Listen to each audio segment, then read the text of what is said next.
Hi, I'm Heidi Hutner, and today I'll be talking with Paul Blanch, a nuclear expert and an engineer who works on issues related to Indian Point Nuclear Power Plant, just north of New York City, about 35 miles in Buchanan, New York. And there's a lot of things going on at Indian Point right now, so this is an interesting time to be having a conversation with him.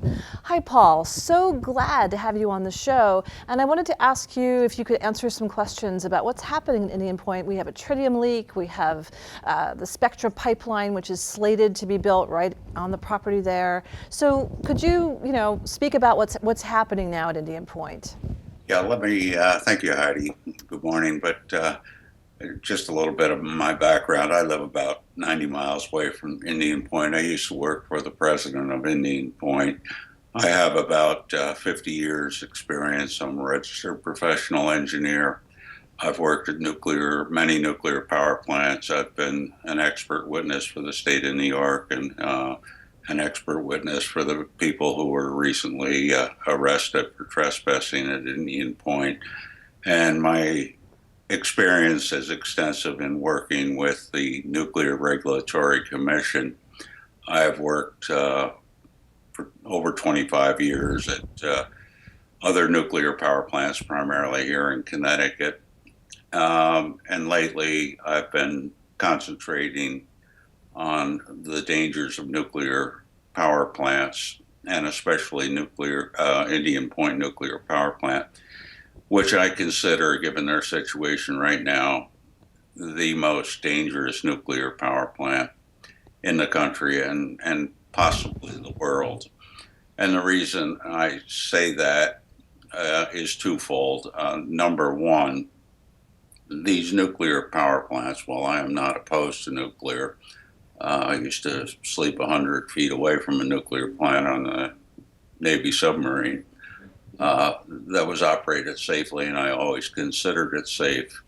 But the problem with the commercial industry, because of their economic incentives, they do not comply with the regulations and they do not operate them safely. And we could cite hundreds of instances where the Nuclear Regulatory Commission, the exclusive regulator, refuses to enforce the federal regulations that are contained within the Code of Federal Regulations.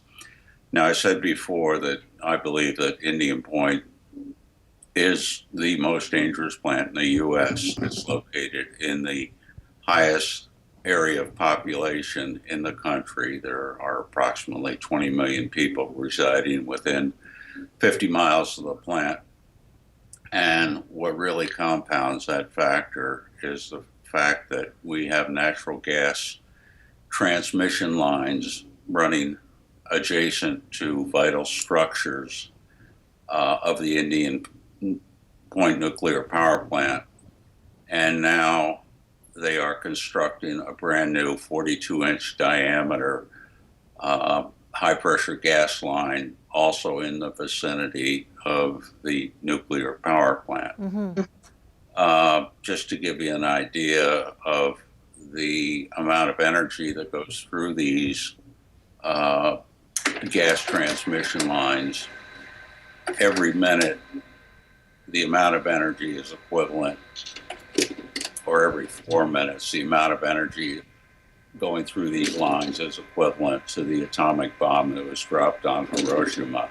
So should this pipe rupture, and they do, it's not uncommon for these pipes to rupture, the blast, while it wouldn't be a nuclear blast, the energy released would be equivalent to that of a nuclear blast. Could you just explain that a little bit? Why would it be equivalent? How would that happen? Well, to a nuclear blast of Hiroshima? Yeah, approximately 10 times a year in this country, transmission lines, which range in diameter from 22 inches all the way up to 42 inches, rupture for whatever reason, be it corrosion or someone is digging on top of the line or for some other reason. When they explode, they release the gas, and typically the gas explodes, like out at San Bruno, where we saw 8 people killed in a radius of more than 1,000 yards.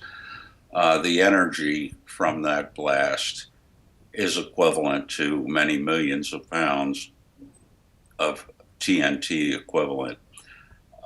It's potential that the blast radius from a pipe rupture could go out from the rupture site as far as 8,000 feet by calculations done. Should that occur, should a blast occur either with the existing lines, which are located within 400 feet of the vital structures, Right. or the new line, which is located, well, about 1,500 feet from vital structures, either one of those exploding could result in a loss of power to the nuclear power plant. And I say that it could. I'm not saying it definitely would, but there's a high probability that it could. Now, what does a loss of power mean to a nuclear power plant?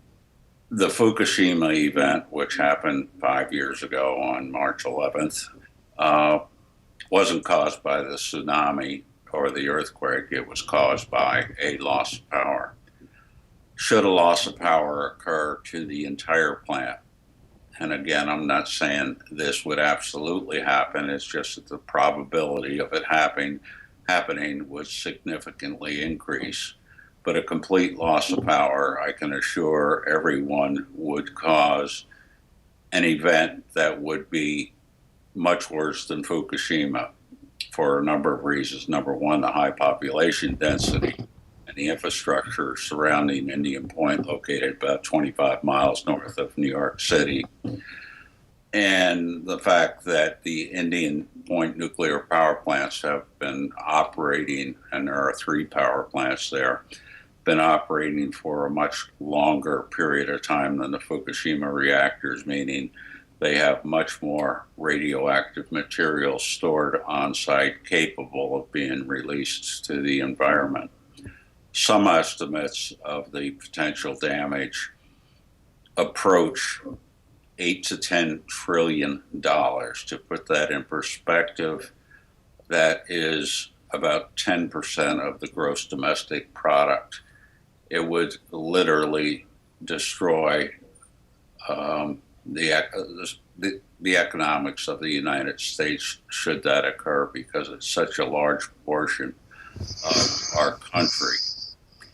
And I have been fighting this issue with the regulators since prior to 2010, when this issue was first identified to me by a nuclear regulatory commission and Spectra at Indian Point, and I pursued it.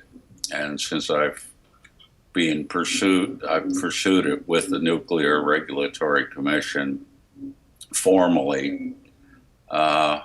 I have been misled, misinformed, and actually lied to by the Nuclear Regulatory Commission. I have tried everything in my power, formal written petitions, formal allegations, meetings with the chairman of the Nuclear Regulatory Commission, the head of the Office of Investigation, the Office of the Inspector General, the New York State Senators, Assemblywoman Galef, Nita Lowey, the Congresswoman, and I have the support from all these people to compel the Nuclear Regulatory Commission to enforce their regulations. What I was looking for and am looking for is that one takes a very structured look at what would be the impact if we have a rupture of one or more of those lines. I call it a risk assessment. How far would the blast radiate from the point of explosion, and what damage would it do? The Nuclear Regulatory Commission has claimed they've done that, but it was done on the back of an envelope with a hand sketch calculation, violating every engineering principle in the world for conducting any type of analysis. So the NRC has essentially provided me false information. The licensee, Entergy from Indian Point, has provided false information to the Nuclear Regulatory Commission. I have been working with the Pipeline Hazards Materials Safety Agency, who is responsible for the overall safety and design of the pipelines. They are not doing their job. They're not enforcing their regulations. On the positive side, we saw yesterday, and we have met with the Governor Cuomo of New York, and you probably saw it in the New York Times, that he has ordered his agencies to perform an independent risk assessment. And so they're going to halt building the pipeline, from what the news said yesterday. I don't think the governor has the power to halt the gas construction. He requested that FERC, which is the Federal Energy Regulatory Commission, halt construction. It's a request. He doesn't have the authority over the federal agency. And he doesn't have the authority to say the plant should be shut down and decommissioned, does he, as a governor? He does not have that authority. That exclusive authority is delegated by Congress to rely with the Nuclear Regulatory Commission. So state agencies, and I've been through this before at Vermont Yankee, state agency, state government has no jurisdiction over safety issues related to nuclear power plants, which is pretty sad.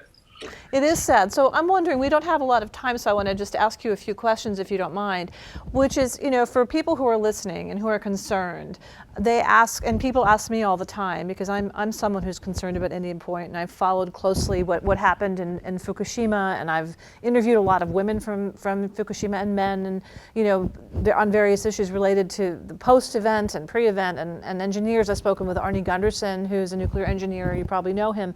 What can people do if the governor can't shut the plant down? How can the citizens make that happen if they're concerned about safety? One of the things that we have a meeting with Sandy Gale, for the Assemblywoman, who is very closely tied with the governor. We absolutely need this risk assessment. We need her assistance and the assistance of Nita Lowy and Engel, the Congress people, to work with the governor to assure we have a transparent and valid independent risk assessment. And if that shows that the risk is unacceptable, I think that it would put a lot of pressure on the NRC to close down Indian Point, given the fact. And possibly also put the pressure on FERC as well to not allow Spectra to continue building the pipeline next to the plant? Or are they separate? Is that risk assessment separate?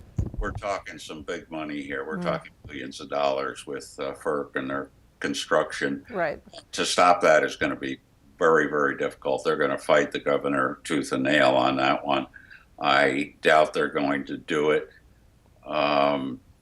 It's going to be an interesting battle. I'm looking forward to the battle. And decommissioning a plant costs billions of dollars too. Decommissioning a plant does cost billions of dollars. Indian Point will probably be in the range of $2 to $3 billion, for which they probably don't have the money. So. And I know we're going to have to end in a second, but there's also the concern, in addition to the pipeline with the natural gas that can explode, there's also, there's been assessments, there's a Columbia study that shows there's a risk of earthquakes, 7 on the Richter scale. There are 2 So there's a study that I think you've seen. What do you have any commentary about that? Well, I have seen that study, or I've seen the results of the study. The gas lines are supposed to be designed to withstand a seismic event. And the plant itself and the storage?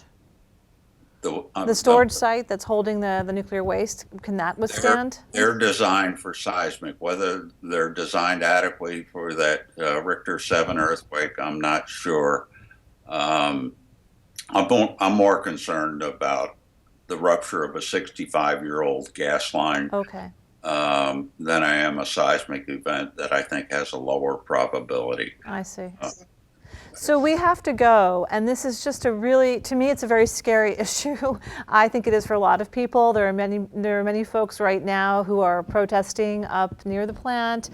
Many people along the Spectra pipeline going north of New England who are protesting as well. Many different groups, Mothers Out Front, SAPE, Sane Energy, there's a long list of them, Clearwater, Riverkeeper. I think Sierra, all the big environmental organizations are on this. So I want to thank you so much for your expertise and your time and speaking with us today, because what you're sharing with us is very, very important, and I appreciate it. Thank you, Heidi. I appreciate your time. Thank you, Paul. So this was an incredibly informative episode about nuclear power plant, which is located just north of New York City in a range of a population of 20 million people who could be impacted if there was this rupture of a gas line next to Indian Point Power Plant. We thank you so much for watching today. Stay tuned. We'll have more episodes on these sorts of issues and all things pertaining to sustainability and the environment. Thanks so much.